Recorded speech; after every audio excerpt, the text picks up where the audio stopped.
So, do you want to learn how to draw any poses without any anatomy knowledge? In this video, I'm going to show you a method that will help you draw any poses easily without any anatomy knowledge and makes your poses look like this.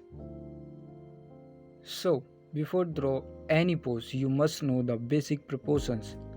If I talk about basic proportion, then it is that in character design we measure the height of the body with the size of the head. This means there is a head, the distance from the top of the head to the chin, and the whole body is in multiple of that. According to proportions, the height of an average adult male is 7 to 8 heads, and similarly an average adult female body is 6.5 to 7 heads. Now to draw poses, you need to understand shapes. To draw the heads, first draw a circle. Now draw a horizontal line in the center of the circle and a vertical line. Now join both points of the vertical lines with the chin. To draw the chest, draw a square shape. To draw the pelvis, use a rectangle. To draw the arms and legs, draw a cylinder shape. If you want to learn how to draw heads, watch this video.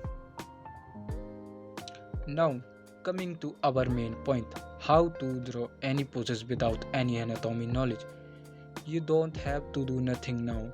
Just take reference photo and reduce its opacity as per your requirement and start to draw shapes on it like tracing. Some people may find this method wrong. If you are still in the learning stage, then it is not wrong to do this. But do not use this method for a long time. Once you learn tracing, then you have to practice drawing the poses directly after that. If you cannot draw a reference photo directly, reduce the opacity of the reference photo, divide into shapes, and then simply draw directly. You will need to practice the shapes with different angles and perspective. If you have just started drawing poses, be sure to watch this video. You will able to improve your anatomy drawing with this video. This is my first video. I explain step by step what I learned in the beginning. So be sure to check out this video. And thanks for watching.